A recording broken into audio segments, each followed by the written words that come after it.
Hello, children. So, welcome to the new topic of our science lesson, that is workforce and energy.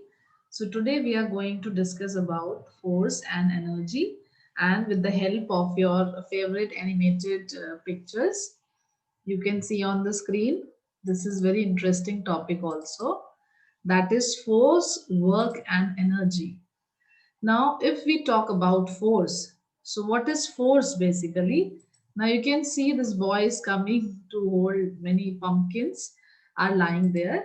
So sometimes he will pull them, push them, or do any other activity. So force is push or pull applied on an object.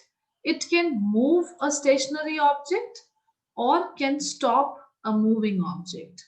So it is a push or pull. Now can you see this was very heavy. The pumpkin was so heavy that the cart also breaks into.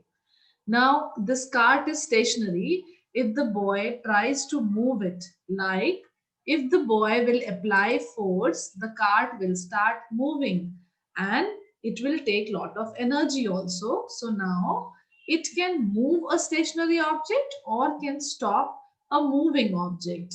So you can see he's trying to drag it and has stopped it. So this is all because of force.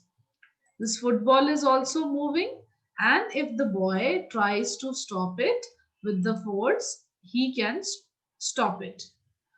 Next effect is force can also change the speed and direction of a moving object. As you can see, the boy has kicked it and the direction is changed, and you can see the cart is also moving along with the boy.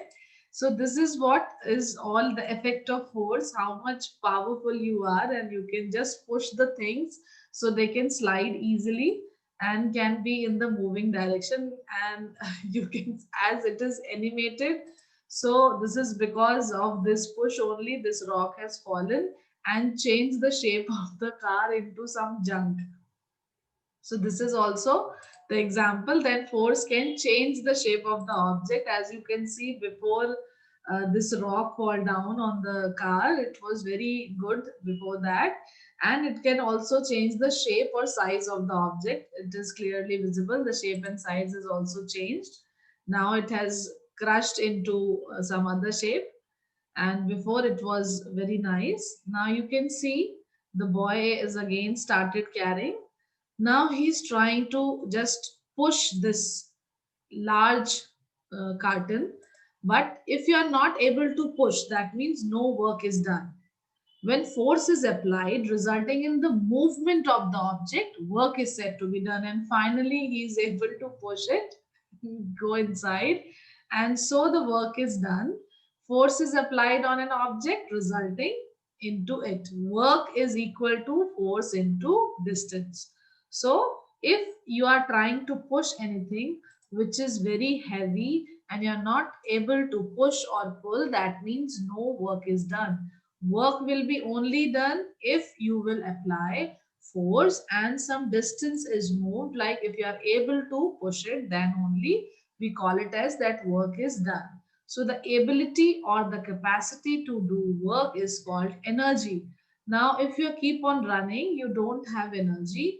So we need food for various type of activities. We eat food that gives us energy to do various activities, and then only we are able to do work.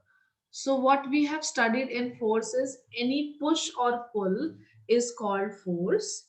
The energy to do work is the ability to do work is called energy.